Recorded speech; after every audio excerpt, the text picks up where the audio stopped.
Jemaat yang dikasihi Tuhan, Shalom, selamat pagi, selamat kita kembali berjumpa di dalam ibadah kita melalui saluran YouTube, streaming YouTube.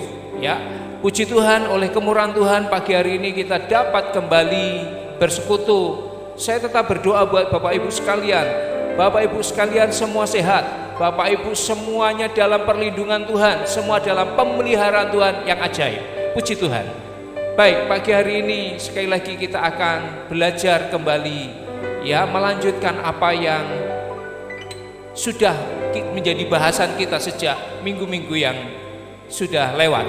Ya, saudara, hari-hari ini kita sedang menghadapi satu keadaan, ya, kita masih sedang mencermati semua keadaan yang saat-saat ini sedang terjadi di sekitar kita. Ya, Bapak Ibu ini kasih Tuhan. Tanpa kita sadari hari-hari ini, ya, kita sedang ada di dalam sebuah keadaan, ya, buat saya, ya, seperti sebuah perang dunia ketiga. Kenapa saya menggunakan istilah perang dunia? Ya, karena ini melibatkan seluruh dunia. Ya, sebuah perang yang tidak dengan bom nuklir, tidak dengan senapan, senjata api, granat dan sebagainya, ya, tidak, ya saudara. Tapi perang ini sudah meluluh lantakkan atau sudah memporak-porandakan kehidupan. Ya, perang ini melibatkan tidak kurang dari 219 negara di seluruh dunia. Ya, musuh menyerang, ya, tanpa memandang latar belakang bangsa, suku bangsa, bahasa, ya, budaya, bahkan agama. Semua diserang, saudara. Semua di dalam suatu serangan, ya, dan serangan itu nyaris menghentikan sebuah aktivitas kehidupan, ya, nyaris, saudara, ya. Yang paling tidak aktivitas ekonomi sudah, ya, sekian persen itu berhenti. Ya, inilah yang sedang menyerang kita. Ya, inilah yang sedang menyerang kehidupan. Ya, COVID-19. Ya, saudara, COVID-19. Ya, gambaran-gambaran seperti ini bukan menjadi sebuah gambaran atau pemandangan yang asing hari-hari ini. Ini menjadi sebuah pemandangan yang tiap hari menjadi familiar dengan kita. Ya, sudah menjadi begitu familiar. Ya, tenaga-tenaga medis dengan APD yang begitu rupa. Ini sudah menjadi sebuah gambaran yang familiar. Ini sebuah serangan yang sudah menyerang seluruh kehidupan, seluruh dunia. Itu sebabnya saya katakan ini menjadi semacam perang dunia, saudara. Ya, perang dunia pertama, perang dunia kedua tidak melibatkan sebanyak ini bangsa-bangsa, tapi kali ini, ya, COVID-19 nyerang melibatkan seluruh dunia. Ya, itu sebabnya Bapak Ibu sekalian, ini patut menjadi sebuah perhatian kita semua. Ini patut menjadi sebuah kita harus cermati semuanya. Ya, mari kita cek lebih jauh. Ketika COVID ini menyerang kesehatan, ya, menyerang kesehatan manusia, menyerang, ya, tujuannya menyerang nyawa, saudara. Ya, tapi ajaibnya, ya, ajaibnya Bapak Ibu, sejak sekian tahun sebelum ini, saudara, 2-3 tahun ini kita sudah memperkatakan Mazmur 91. Jauh sebelum semuanya ini terjadi, kita sudah memperkatakan, Tuhan sudah ngajarkan kepada kita, ya, Mazmur 91. Mazmur 91 yang mengajari saudara untuk duduk di dalam naungan yang maha tinggi, untuk bermalam dalam perlindungan Tuhan. Ya, kita sudah sekian tahun memperkatakan ayat ini. Ya, saya tahu Tuhan yang mengajarkan kepada kita. Ya, bahkan juga Mazmur 121 yang mengatakan, Tuhanlah yang menjaga nyawamu. Keluar masukmu Tuhan yang menjaga engkau. Ya. Ketika dia menyerang kesehatan kita, Tuhan sejak semula sudah mengajarkan kepada saudara dan saya, ya, bagaimana kita memulai mempercayai firman dan memperkatakannya. Ya. Seperti di dalam Rasul Paulus mengatakan, karena kami percaya maka kami berkata-kata. Ya. Maka kita juga mempercayai firman dan mengatakannya. Ya. Kita mendeklarasikannya. Ya. Puji nama Tuhan. Itu sebabnya tetap dalam perlindungan Tuhan, tetap bahkan masuklah lebih dalam perlindungannya, masuklah dalam persekutuan yang lebih kuat lagi hari-hari ini dengan Tuhan. Ya. Bapak Ibu ini kasih Tuhan, ketika COVID-19 ini menyerang wilayah finansial, menyerang ya wilayah keuangan, banyak orang hari-hari ini mengalami kehilangan pekerjaan, kehilangan ya penghasilan, kehilangan pemasukan. Ya. Itu sebabnya hari-hari ini saya mau ingatkan. Hari-hari ini saya mau ingatkan sekali lagi, bagaimana bangsa, satu bangsa dipelihara Tuhan di padang gurun. Ya. Kalau saudara perhatikan gambar ini, ya, kalau saudara perhatikan gambar ini, bagaimana satu bangsa tidak kurang dari 2 juta orang, ya, dipelihara di padang gurun selama 40 tahun. Ya, 40 tahun, bukan waktu yang singkat. Kapan hari saya sudah bercerita, saya bersaksi kepada saudara bagaimana kami pernah membuat perjalanan 26 orang atau 28 orang dari Bali ke Jakarta. Kami sewa bus, ya, untuk 6 hari. Ketika dihitung sehari sudah keluar angkanya sekian, saudara. Ya, sudah keluar angka, saudara. Ya, dan ini 40 tahun, saudara. Saudara boleh kembali buka, ya, pelajari berapa biaya ya pemerintah Amerika ketika mereka sedang perang Teluk melawan Irak waktu itu. Berapa biaya minuman saja untuk tentara Amerika yang sedang perang di sana? Berapa sih tentara Amerika yang sedang berada di Irak? Oke, ratusan ribu, nggak sampai juta, saudara. Tapi itu biaya sudah kelihatan nilainya, angkanya udah kelihatan. Nah ini 2 juta orang, 2 juta orang, saudara, selama 40 tahun. Ya. 2 juta itu manusianya, lah ternaknya, hewan-hewan piaraannya mereka, semua butuh makan, semua butuh.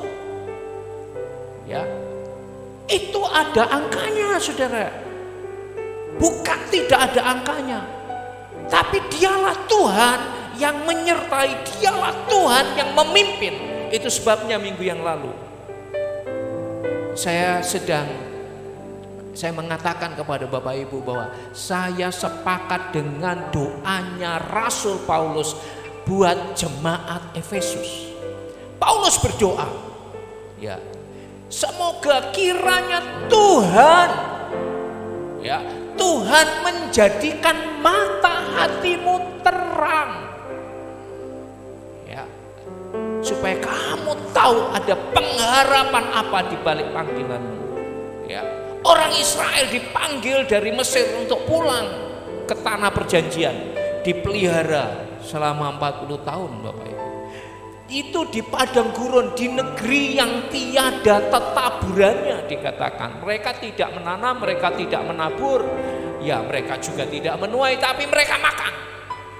Mereka dipelihara Tuhan, ajaib. Bapak Ibu yang dikasih Tuhan. Ya. Itu sebabnya hari-hari ini ketika engkau mungkin kehilangan pekerjaan, ketika engkau mungkin kehilangan sumber penghasilanmu, atau engkau menerima penghasilan tidak seperti waktu-waktu sebelumnya,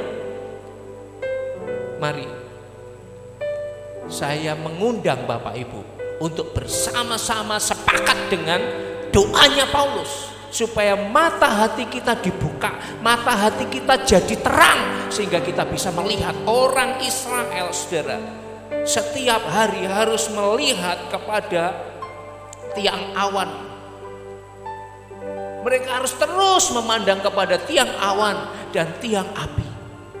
Ya, pada malam hari, ketika tiang awan ini naik, ketika tiang awan ini bergerak, mereka harus bergerak. Ketika tiang awan ini berhenti, dan mereka harus mulai membuka tenda-tenda mereka.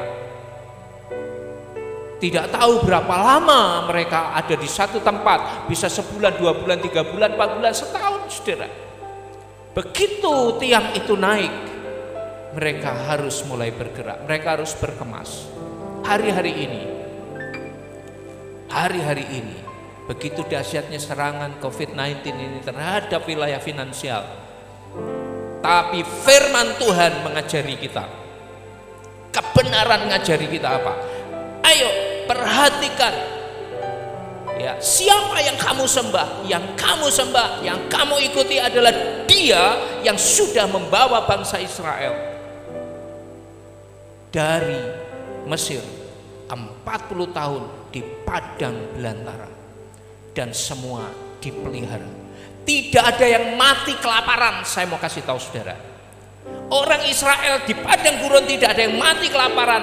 Matinya mereka, saudara tahu kenapa? Dipagut ular, ditelan bumi. Kenapa? Memberontak kepada Tuhan. Karena mereka memberontak kepada Tuhan, bukan karena kelaparan, bukan. Itu sebabnya Bapak Ibu yang dikasih Tuhan, tidak ada anak Tuhan mati kelaparan. Ya, tidak ada. Yang mati itu karena mereka memberontak kepada Tuhan. Ya, mereka tidak memperhatikan apa yang menjadi keinginan Tuhan. Itu sebabnya saya berdoa dan saya ajak kita semua sepakat dengan doanya Paulus tadi buat jemaat Efesus, di mana Paulus berdoa, kiranya Tuhan menjadikan mata hatimu terang. Ya, ini semuanya Bapak Ibu yang dikasih Tuhan.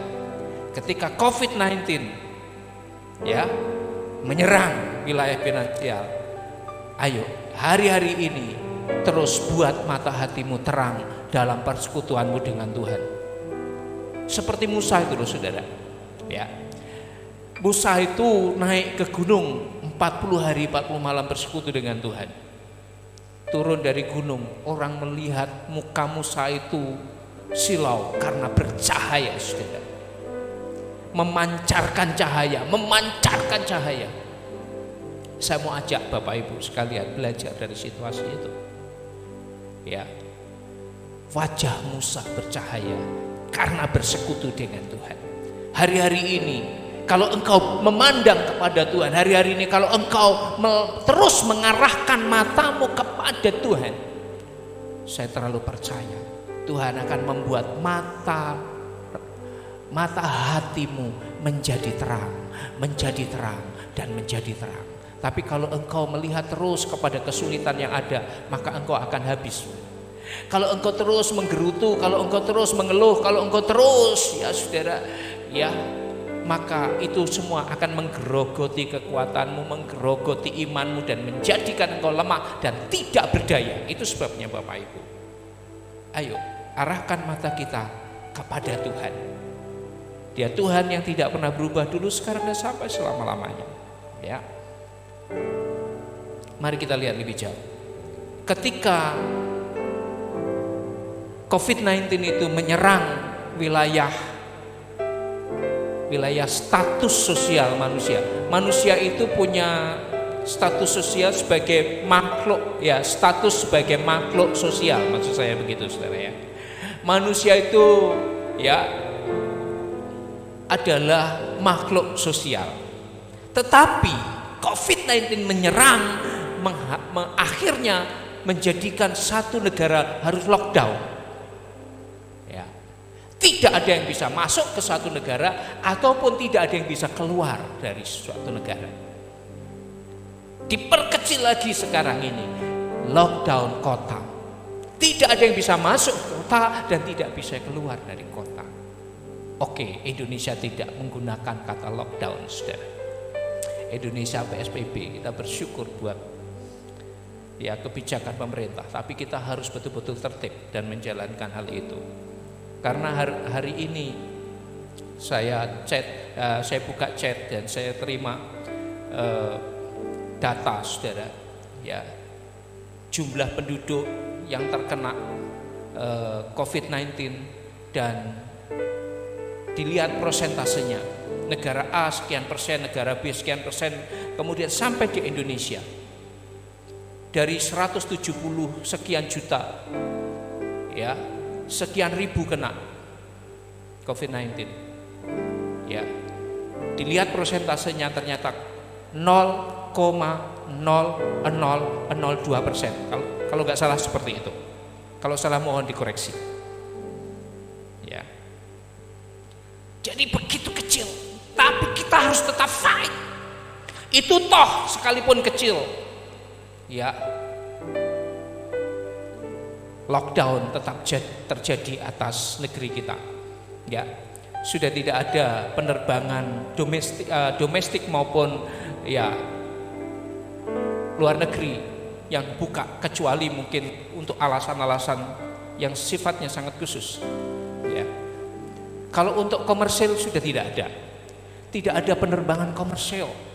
Bahkan pemerintah kita sudah sejak tanggal 26 kemarin atau 24 sudah menutup semua jalur komersil, penerbangan komersil, dan baru buka nanti Juni. Ya, Bapak Ibu yang dikasih Tuhan, itu lockdown, saudara. Tujuannya apa sih? Supaya menghindari kontak fisik. Ya. Penyebaran COVID ini terjadi karena adanya orang dari negara satu ke negara lain, orang yang sudah membawa virus ini dalam dirinya tanpa dia sadari, dia pergi ke berbagai tempat, dan di tempat tujuan itulah ya virus ini kemudian menyebar. Itu sebabnya di lock, saudara, dikunci, tidak ada lagi yang bisa bepergian, ya, untuk memutus rantai penyebarannya. Ya. Tapi social distancing ini juga membuat kita kehilangan rasa aman, bukan? Ya.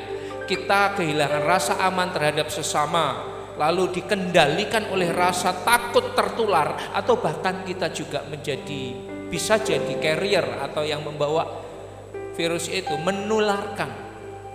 Ya. Jadi social distancing, harus ada lockdown. Bapak Ibu yang dikasih Tuhan, ketika semua ini terjadi, ya, apa yang saya rasakan dan apa yang saya harus sampaikan, ya, ada satu dorongan dari dalam diri saya, ada satu dorongan, ya, dorongan ilahi untuk menyampaikan ini, saudara. Bagaimana harus bertahan, bagaimana harus membangun diri dan sekaligus menyerang. Ya, minggu kemarin kita sudah belajar apa itu bertahan dan apa itu di waktu yang sama juga membangun diri. Dan kali ini kita akan belajar apa itu menyerang. Ya. Rasanya kalau kita bicara menyerang kok berlebihan, ya Bapak Ibu, ya. Kita tidak punya kekuatan, Pak. Iya, betul. Ada satu teori yang saya mau katakan kepada Bapak Ibu saudara sekalian. Teori itu mengatakan bahwa ya, pertahanan yang terbaik adalah menyerang. Ya, pertahanan terbaik itu menyerang, saudara. Saudara bertahan terus, jebol lama-lama, saudara. Tapi pertahanan yang terbaik itu menyerang. Tapi untuk menyerang, kita perlu ngerti apa atau siapa yang harus diserang. bagaimana dan kapan menyerangnya. Ada banyak hal, pertanyaan yang harus terlebih dahulu dipersiapkan. Ya, gak boleh ngawur, ya saudara. Gak bisa ngawur, saudara. Bicara bagaimana menyerang atau siapa yang harus diserang, maka kita harus tahu dulu, saudara. Kita harus tahu siapa yang ada di balik COVID-19. Kita harus tahu siapa aktor intelektual di baliknya. Ya. Kita bisa berdoa dalam nama Yesus, COVID-19 pergi, saudara. Tapi yang paling tepat adalah kita sedang menyerang aktor intelijen, otak di balik semua ini. Ya, di balik semua ini. Saya mau ngajak saudara sekarang, persiapkan Alkitab saudara, buka Alkitab saudara, dan kalau boleh saudara bawa catatan, boleh dicatat. Ya. Tapi kalaupun tidak, saudara bisa akan membuka kembali saluran YouTube ini, channel ini, dan saudara bisa membuka kembali, saudara bisa pelajari ulang kembali. Ya. Efesus pasal 6 ayat 12. Ya. Efesus pasal 6 ayat 12. Bicara siapa yang ada di balik COVID-19. Ya. Saya mau bacakan buat kita semua. Karena perjuangan kita bukan melawan darah dan daging, tapi melawan pemerintah, melawan penguasa, melawan penghulu dunia yang gelap ini, melawan roh-roh jahat di udara. Ya. Jadi sekali lagi, kalau tadi ada pertanyaan apa atau siapa yang diserang, maka kita harus tahu. Ya, kita harus tahu siapa yang ada di balik COVID-19. Ya. Dan Alkitab memberitahu kepada saudara dan saya, ya, bahwa perjuangan kita, perlawanan kita itu bukan melawan darah dan daging ini. Ya, bukan melawan darah dan daging ini. Tapi kita sedang melawan satu hierarki kekuasaan yang bukan dari dunia ini juga. Ya, tetapi hierarki kekuasaan dari kuasa kegelapan. Dia punya pemerintahan pada struktur yang tertinggi. Kemudian dia punya penguasa pada struktur di bawahnya. Lalu dia ada penghulu di bawahnya lagi. Dan di paling bawah itu ada roh-roh jahat di udara ini. Bapak Ibu ini kasih Tuhan. Inilah yang sesungguhnya menjadi fokus perjuangan. Fokus lawan kita. Bicara COVID-19, ya, siapa yang mengerjakan di baliknya, siapa yang membuat di baliknya. Ya. Lalu, apa sih tujuannya? Apa tujuan dari COVID-19 ini? Saya akan bacakan buat kita semua. Wahyu pasal yang ke-13. Wahyu 13 ayat 16 sampai 18. Dan ia menyebabkan sehingga kepada semua orang, kecil atau besar, kaya atau miskin, merdeka atau hamba, diberi tanda pada tangan kanannya atau pada dahinya. Sekali lagi. Dan ia menyebabkan, artinya ada pengkondisian. Ada sebuah keadaan yang terlebih dulu dikondisikan sedemikian rupa sehingga mengakibatkan orang menerima tanda, mau tidak mau harus terima tanda itu. Ya. Semua orang, besar, kecil, kaya, miskin, merdeka atau hamba, semua diberi tanda pada tangan kanannya atau pada dahinya, sudah.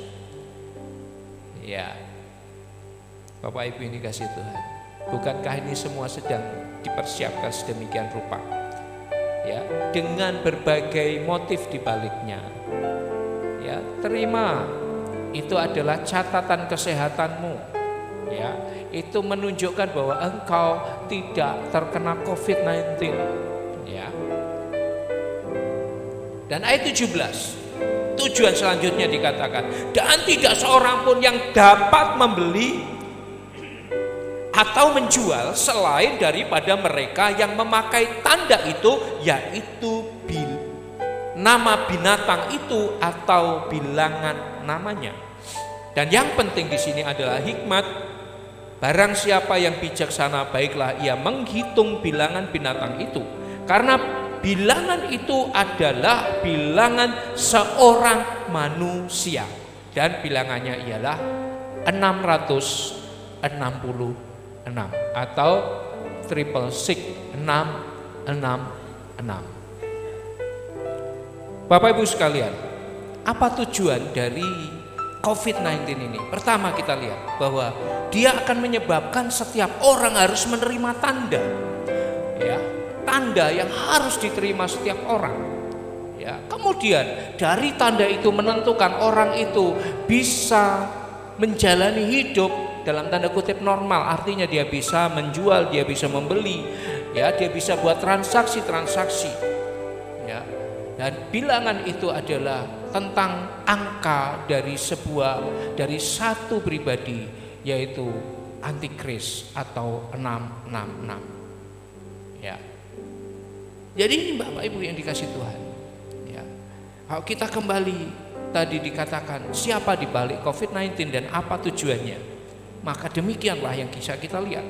Nah, kemudian bagaimana kita harus menyerangnya? Bagaimana serangan itu bisa dilakukan? Ya, sebelum kita bicara serangan, saya mau ajak saudara baca satu hal. Ya, satu nasihat dari Lukas pasal 14 ayat 31 sampai 32. Ya, Injil Lukas pasal 14 ayat 31 sampai 32. Saya bacakan. Atau raja manakah yang kalau mau pergi berperang melawan raja lain tidak duduk dahulu untuk mempertimbangkan apakah dengan 10.000 orang ia sanggup menghadapi lawan yang mendatanginya dengan 20.000 orang. Jika tidak, ia akan mengirim utusan selama musuh itu masih jauh untuk menanyakan syarat-syarat perdamaian. Ya, kita bicara tentang menyerang, bukan? Ya. Siapa di baliknya kita tahu. Ya, itu ada hierarki pemerintahan. Tujuannya apa kita tahu. 666. Dan bagaimana menyerang? Ya, bagaimana menyerang? Di situ dikatakan setiap raja itu harus duduk dulu. Ya, harus berhitung dulu. Harus berhitung. Apakah dia mampu dengan kekuatan 10.000 orang menyerang musuh yang mendatangi dengan 20.000 orang? Secara jumlah, bicara jumlah, memang ini jumlah yang tidak berimbang, saudara. Ya. Secara logika matematika itu jumlah yang tidak berimbang. Ya. Tapi sekali lagi, kadang Tuhan juga ngajari kita yang aneh-aneh, saudara. Saudara pernah, tentu saudara sudah pernah tahu tentang bagaimana Gideon membebaskan orang Israel, bukan? Dari pengepungan musuh-musuhnya. Ya. Dari 23.000 orang yang mengikuti Gideon, Tuhan katakan, Gideon, terlalu banyak yang mengikuti engkau. Ya. Lalu dibuatlah penyaringan dari sekian 20 sekian ribu orang, sisa 10.000 yang lain pulang. Gideon katakan, yang takut, yang punya alasan bla bla bla bla boleh pulang. Ya, sekian belas ribu orang pulang, sisa 10.000. Tuhan masih katakan terlalu banyak. Ya, padahal saudara, kalau dilihat musuh, jumlah musuh, ya, Alkitab mengatakan musuhnya bagaikan pasir di laut. Ya. Dihadapi dengan 23.000, Tuhan katakan terlalu banyak. Sisa 10.000 masih terlalu banyak. Tuhan harus saring lagi, sisa 600 orang. Itu tidak masuk akal sama sekali. Ya. Tapi bukan ini yang sedang kita bahas, saudara. Yang kita bahas adalah, ayo hitung baik-baik kekuatan, hitung baik-baik kemampuan, hitung baik-baik, ya, hitung baik-baik. Ada saatnya kita harus duduk dan berhitung. Ada saatnya saat Tuhan, ya, maunya Tuhan, kehendak Tuhan dalam kasus tertentu, dia bisa bekerja seperti caranya Gideon, tapi tidak semuanya dikerjakan cara Gideon. Ya, ada saatnya orang harus duduk, ada saatnya orang berhitung semuanya. Sekali lagi, saya akan mengajak saudara melihat sebuah peristiwa. Ya, melihat sebuah peristiwa. Ada raja Samaria, kerajaan Israel Utara atau kerajaan Utara, sedang lockdown. Ya. 2 Raja-Raja 6 ayat 24 mulai. Ya. Itu di 2 Raja-Raja 6. Ya. Saya akan bacakan buat Bapak Ibu. Sesudah itu Ben-Hadad Raja Aram menghimpun seluruh tentaranya lalu maju mengepung Samaria. Ini ayat 24 dengan perikop yang berbeda. Saudara bisa baca ayat-ayat sebelumnya. Itu ada peristiwa-peristiwa yang mendahului. Masih sama urusannya dengan siapa? Dengan Aram, ya. Dengan Ben-Hadad, saudara, ya. Ini ayat 24 ada episode baru, tapi tetap masih dengan Aram. Kali ini Ben-Hadad mengumpulkan, menghimpun seluruh kekuatannya lalu maju mengepung Samaria. Perhatikan ayat 25. Maka terjadilah kelaparan hebat. Ya, kelaparan hebat. Ya, Samaria dikepung, Samaria lockdown. Pintu gerbang kota ditutup, tidak ada yang bisa masuk, plus tidak ada yang bisa keluar. Ya. Di luar sana pengepungan dari tentara Aram. Ya. Tidak tahu, tidak disebutkan sudah berapa lama pengepungan itu berjalan. Ya. Tidak diceritakan, ditulis di Alkitab sudah berapa lama pengepungan itu berjalan. Ayat 25, maka terjadilah kelaparan hebat di Samaria. Ya. Di Samaria terjadi kelaparan hebat selama pengepungan, sehingga sebuah kepala keledai berharga 80 sikal perak dan 1/4 kap tahi merpati berharga 5 sikal perak. Saya sedang mencari referensi tentang tahi merpati ini, saudara. Ini sebetulnya apa? Ya. Saya tidak percaya ini adalah kotorannya merpati yang dimakan oleh orang. Bukan, ini sebuah istilah. Ini sebuah istilah yang dialamatkan kepada sejenis sayuran. Ya, dari referensi yang saya lihat itu seperti kacang gitu, saudara. Ya, itu seperti kacang-kacangan. Tapi saudara, saya mau kalau saya perhatikan dari gaya penulisan, ya, dari gaya penulisan. Maka terjadilah kelaparan hebat di Samaria selama mereka mengepungnya, sehingga sebuah kepala keledai, lalu sayur, tahi, merpati, itu adalah makanan-makanan yang tidak disentuh orang pada waktu keadaan normal. Ya, ketika kepala keledai itu disandingkan dengan kelaparan, ketika tahi merpati itu disandingkan dengan kelaparan, itu artinya pada saat keadaan normal itu jenis makanan yang tidak disentuh. Tapi karena sudah merupakan sebuah kelaparan yang luar biasa, maka kepala keledai jadi berharga. Maka tahi merpati, ya, 1/4 kap tahi merpati jadi ada harganya. karena sudah tidak ada yang lain yang bisa dimakan. Begitu dahsyatnya kelaparan itu. Begitu luar biasanya kelaparan. Tidak ada suplai masuk ke Samaria. Ya, tidak ada perdagangan, semua stop. Ya. Sehingga semua menjadi mahal, Saudara ya. Mari kita lihat lebih jauh. Ya. Apa yang terjadi? Ayat yang ke-26.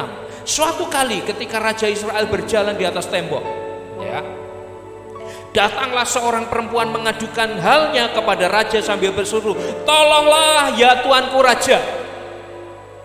Ya, "Tolonglah ya tuanku raja." Jawab raja, ya ini Raja Ahab, Saudara, "Jika Tuhan tidak menolong engkau, dengan apakah aku dapat menolong engkau? Dengan hasil pengirikankah atau hasil pemerasan anggur?" Hei, Tuhan aja gak nolongin kamu, kok kamu minta tolong aku? Ya. Aku lu gak punya penghasilan. Ya. Sudah tidak ada pengirikan anggur, ya, tidak ada anggur yang bisa dikerjakan. Ya. Tidak ada gandum, ya, tidak ada apapun. Ya. Sekali lagi, Tuhan aja gak nolongin kamu. Lihat Saudara, cara Raja Ahab ini menjawab perempuan itu. Ya. Saudara bisa melihat suasana hati perempuan raja. Ya. Bagaimana hatinya kepada Tuhan? Dia lagi marah, dia lagi jengkel, dia lagi kecewa dengan Tuhan. Kemudian bertanyalah raja kepadanya, "Ada apa?"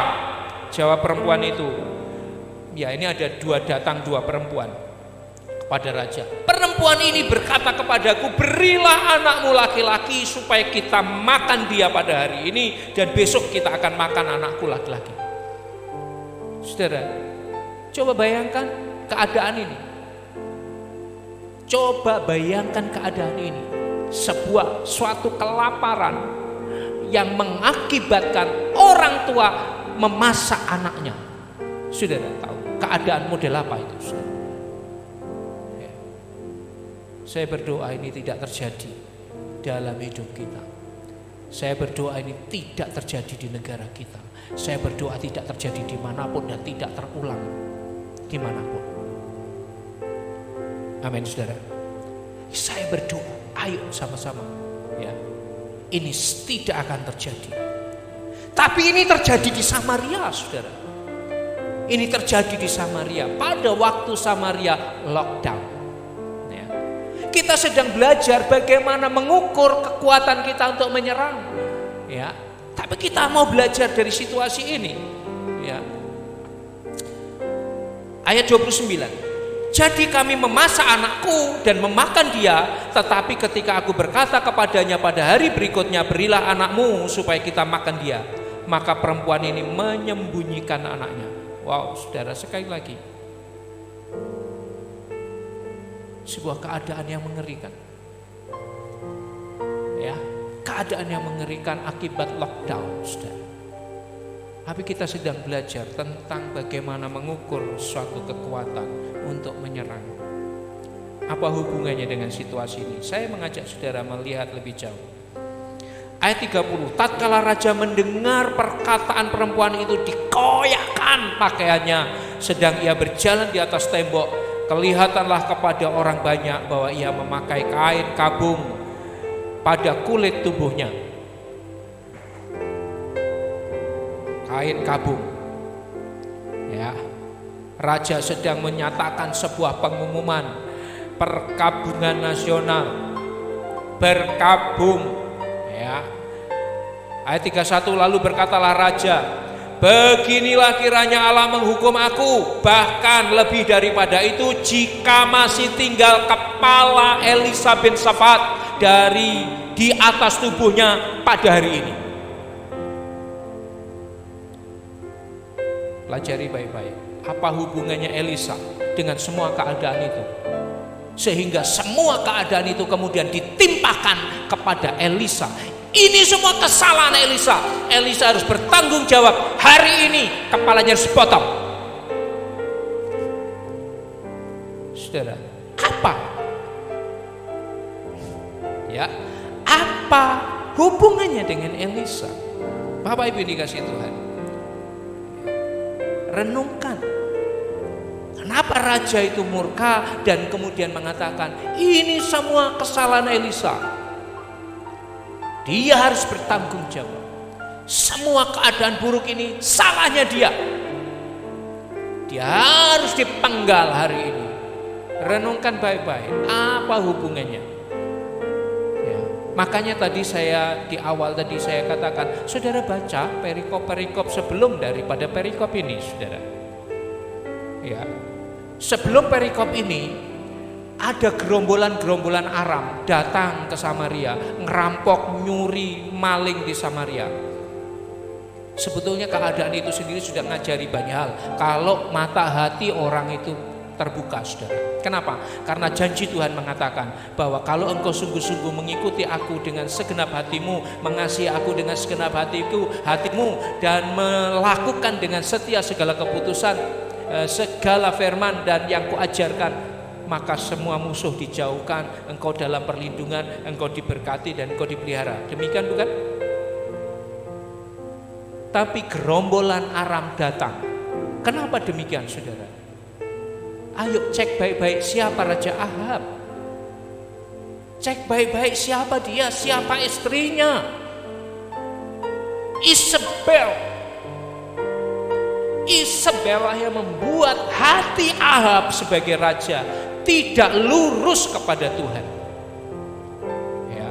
Ketika gerombolan orang Samaria ini datang, ya,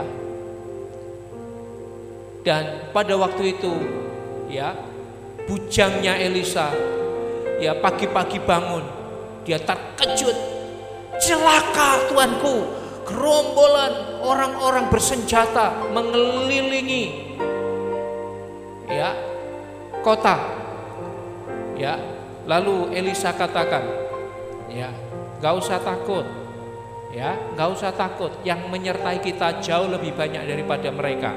Lalu Elisa berdoa, Tuhan bukakan mata hatinya, Tuhan bukakan matanya, dibukakan Tuhan. Maka dia melihat ribuan, bahkan jumlah yang jauh lebih besar, pasukan malaikat surga menyertai mereka. Bapak Ibu, seringkali Tuhan menyertai kita, hanya kita nggak lihat, sehingga kita jadi kecil hati. Karena itu saya sekali lagi sentil-sentil dari apa yang disampaikan oleh Paulus, ya, biar mata hati kita terbuka, terang hari-hari ini. Ya, Ahab sekali lagi, ketika ini di perikop sebelumnya, ketika gerombolan Aram ini menyerang, mereka mencari jalan masuk ke kota, tapi Elisa berdoa, Tuhan butakan matanya. Mereka mencari-cari jalan pintu masuk, pintu gerbang masuk, tapi mereka gak ketemu. Lalu Elisa datangi mereka dan Elisa katakan, ayo ikut aku tunjukkan kepada kamu ke tempat yang kamu tuju. Karena saudara, Elisa sedang dikepung, Elisa sedang dicari. Elisa menjadi top pribadi yang paling dicari. Itu apa namanya? Orang yang paling dicari, saudara. Waktu itu Elisa menjadi orang yang paling dicari oleh Aram. Karena apa? Setiap kali Aram itu mau menyerang, Elisa katakan cegat di sana, ya. Lalu gagallah rencana Raja Aram. Cegat di sana, dia buat rencana di mana saja diketahui Elisa dan dibatalkan semua. Itu sebabnya hari itu Raja Aram marah. Siapa yang belot dan jadi spy, jadi mata-mata. Tapi orang-orang di sana, orang Aram katakan, bukan tuanku. Itu ada hamba Tuhan, itu ada nabi Tuhan. Dialah yang menceritakan apa yang tuanku rancangkan di tempat tidur. Ya, Raja diketahui dari tempat tidur, saudara, oleh Elisa. Itu sebabnya dikirim untuk menyerang, nangkep Elisa, tapi semua dibutakan, malahkan dibawa masuk ke kota, dan seluruh pasukan itu dibawa masuk ke kota. Lalu Elisa berdoa, Tuhan bukakan mata para gerombolan ini, tentara Aram ini. Waktu dibukakan matanya, mereka semua terkejut bahwa mereka ada di tengah-tengah kota Samaria. Ya. Dan itu membuat Ahab sudah mau penggal mereka, Ahab mau bunuh mereka semua, tapi Elisa katakan apa? Jangan kau bunuh. Apakah kau akan membunuh tawananmu? Ya, dengan pedang sementara mereka sudah menyerah. Saudara, sekali lagi, ya, hari itu keputusan Elisa, sebuah keputusan yang kontradik dengan hatinya Ahab. Ya, dibuatkan pesta dan makan kenyang, kemudian disuruh pulang. Alkitab mengatakan sejak saat itu tidak ada lagi gerombolan Aram. Tapi keputusan itu menjadi sebuah keputusan yang kontradiksi dengan keinginan Ahab. Saudara, ikut Tuhan itu tidak bisa setengah-setengah, Bapak Ibu. Ya, ikut Tuhan itu tidak bisa setengah-setengah. Ya. Nah, ketika pengepungan terjadi, saya terlalu percaya, memang tidak ditulis di Alkitab bahwa raja sedang berbicara dengan raja sedang minta nasihat kepada Elisa. Tidak ditulis di Alkitab.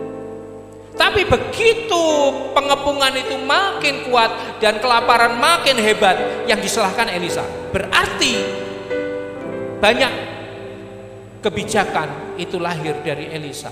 Tapi sayangnya seorang raja tidak mengikuti Tuhan dengan sepenuh hatinya. Itu sebabnya ketika semuanya ini terjadi, ya, raja langsung mengatakan, hari ini kepala Elisa harus dipenggal.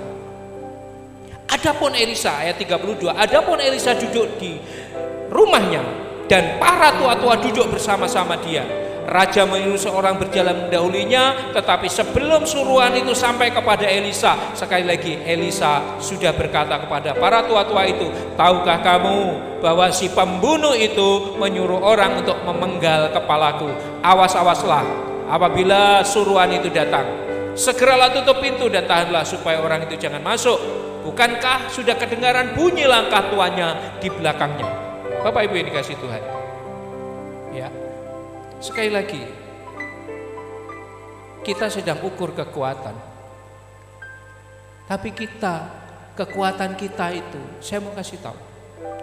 Kekuatan kita itu adalah terdapat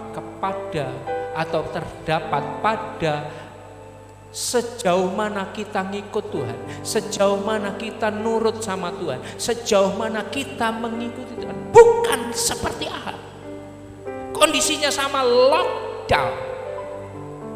Dia ngikut Tuhan, tapi dia sesungguhnya hatinya tidak sepenuhnya ngikut Tuhan. Mas, saya mau tunjukkan kepada saudara. Ya.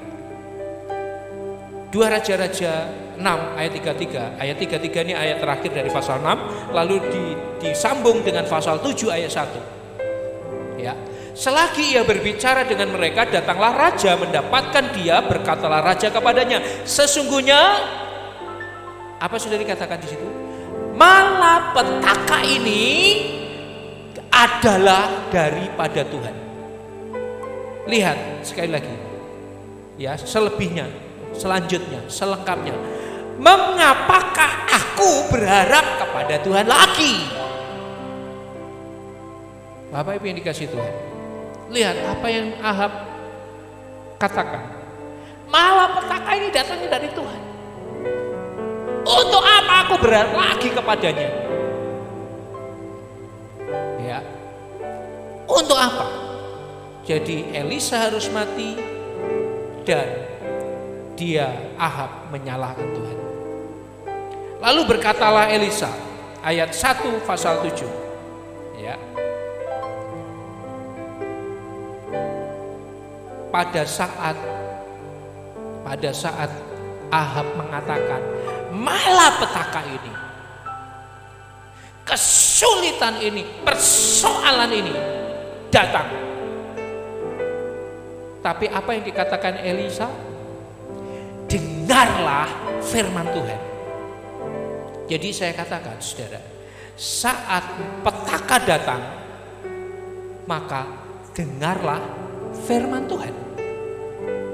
Saat kesulitan datang, saat masalah datang, saat persoalan menyerang, dengar firman Tuhan. Sebab beginilah firman Tuhan. Besok kira-kira waktu ini, ya, sesukat tepung yang terbaik akan berharga sesikal. 2 sukat jelai akan berharga sesikal di pintu gerbang Samaria. Saat kondisi sudah sangat kritis, Bapak Ibu. Kondisi sudah benar-benar kritis. Ya, sudah sampai di titik kulminasinya. Ya, di titik kulminasinya. Kalau kurva ini sudah mulai pada ujungnya dan dia sebentar lagi akan turun. Ya. Maka datang pernyataan Tuhan. Dengar firman Tuhan. Dengar firman Tuhan. Cari firman Tuhan. Temukan firman Tuhan.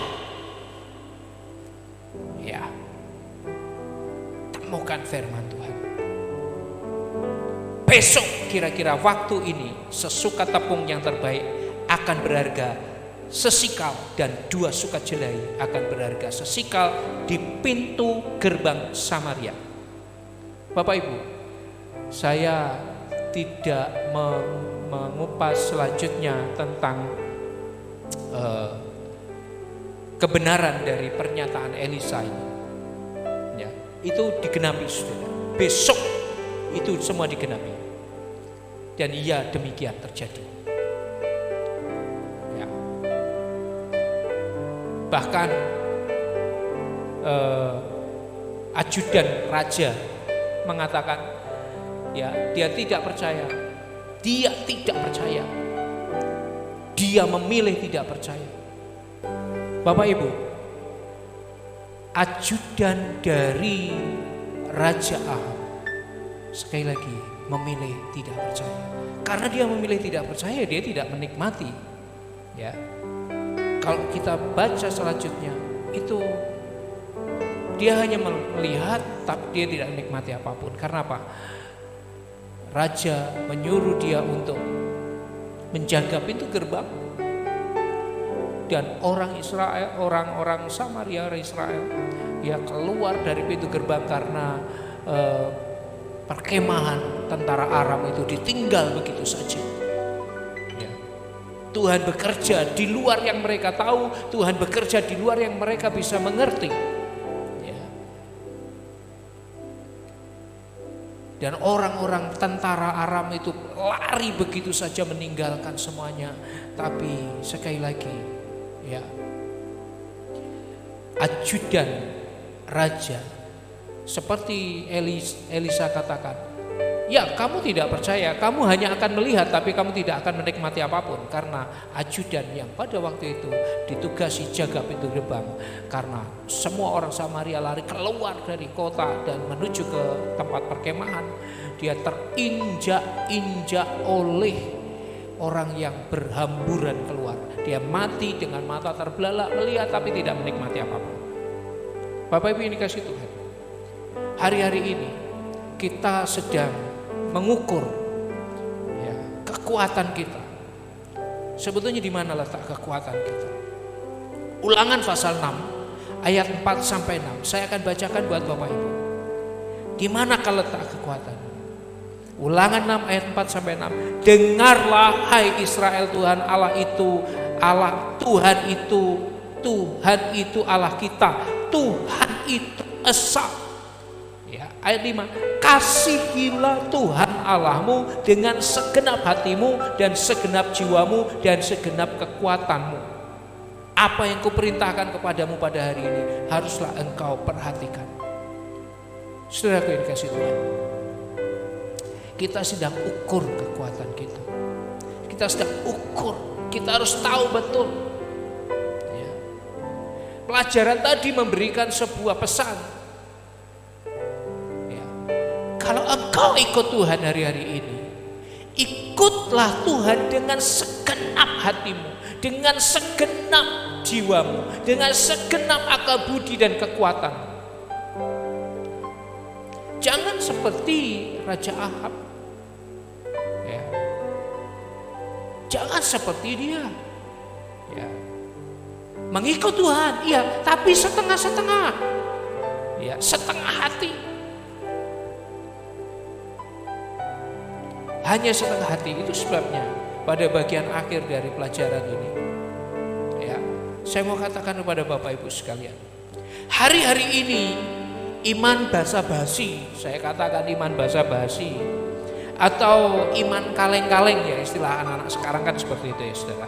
Iman kaleng-kaleng saudara, ya, tidak akan laku, ya, tidak akan laku. Ya. Kalau persoalannya seperti yang menimpa Samaria, kalau masalahnya seperti yang dihadapi Samaria, menurut saudara seberapa iman yang dibutuhkan untuk menghadapinya? Ya. Jika kesulitan ini terus intensitasnya bertambah, iman itu harusnya bagaimana? Intensitas persoalan bertambah, imannya nggak nambah saudara. Wah, itu yang persoalan. Ya. Saya setuju dengan teori yang mengatakan pertahanan terbaik itu menyerang. Tapi kalau engkau mau menyerang, cek baik-baik juga keadaanmu. Jangan seperti ikut Tuhan setengah-setengah tapi mau nyerang. Ya. Tidak bisa, saudara. Tidak bisa nikmati janji Tuhan. Ya. Hari-hari ini iman kaleng-kaleng gak laku, iman basa-basi gak laku. Seperti firman Tuhan minggu yang lalu dikatakan, ya, cek hidup kita. Kalau memang hidup kita masih jauh dari Tuhan, seret, paksa dirimu untuk dekat dengan Tuhan. Karena orang yang dekat dengan Tuhan itu seperti pohon yang tertanam di tepi aliran air. Di perjanjian baru hukumnya lebih lagi, karena di perjanjian baru Tuhan tidak lagi menggunakan gambaran itu. Di perjanjian baru Tuhan berikan gambaran antara ya pohon anggur, ya pokok anggur dan ranting-ranting, sebuah kesatuan dengan Tuhan hari-hari ini, bukan saja di permukaan, ya, bukan hanya di permukaan, tapi sampai ke dalam, sampai innermost melekat dengan Tuhan. Ya. Itu sebabnya Bapak Ibu ini kasih Tuhan, engkau tidak mungkin mengikuti Tuhan seperti cara Raja Ahab mengikuti Allah Yehova, yaitu dengan setengah hati. Ya. Hitung kekuatanmu, jika belum cukup, ini saatnya engkau makin kuat mencari Tuhan. Hitung kekuatanmu. Kalau engkau rasa, ya, Tuhan aku masih butuh engkau lagi, ayo bangun hubunganmu dengan Tuhan lagi. Ayo, saya terus dorong. Ya, saya akan terus dorong Bapak Ibu. Ya, memang sekali lagi pertahanan yang terbaik adalah menyerang. Tapi sebelum menyerang, hitung baik-baik. Dan yang terutama adalah bagaimana engkau harus mendengar Tuhan. Apapun yang Elisa katakan, apapun yang Elisa sampaikan kepada Ahab, itu bukan melulu apa yang keluar dari pikiran Elisa, tapi apa yang Elisa terima dari Tuhan. Ya. Ketika ajudan raja datang kepada Elisa, sebelum mereka datang Elisa sudah dikasih tahu oleh Tuhan, ya, pembunuh itu sedang menyuruh suruhannya untuk datang menangkapmu, ya. Bahkan di belakangnya itu tuannya si pembunuh itu datang. Bapak Ibu ini kasih Tuhan, hari-hari ini cek baik-baik hubunganmu dengan Tuhan. Orang yang terkoneksi kuat dengan Tuhan akan menangkap pesan-pesan yang dari Tuhan, akan menangkap, ya, akan menangkap. Itu sebabnya Bapak Ibu ini kasih Tuhan, hari-hari ini saya dorong kita semua untuk kembali bangun hubungan yang baik dengan Tuhan, ya, bangun hubungan supaya semua yang sedang terjadi di hari-hari ini mengajari kita banyak hal. Kiranya Tuhan menolong kita. Saya tidak perpanjangkan pesan firman Tuhan pada hari ini, tapi satu hal saudara, ya, perhatikan baik-baik, ya, cek baik-baik hidupmu hari-hari ini. Mumpung waktunya masih ada, mumpung kesempatannya masih ada, pergunakan itu semua sebaik-baiknya. Ya, baik, hari ini kita akan terima perjamuan. Hari ini kita akan terima perjamuan.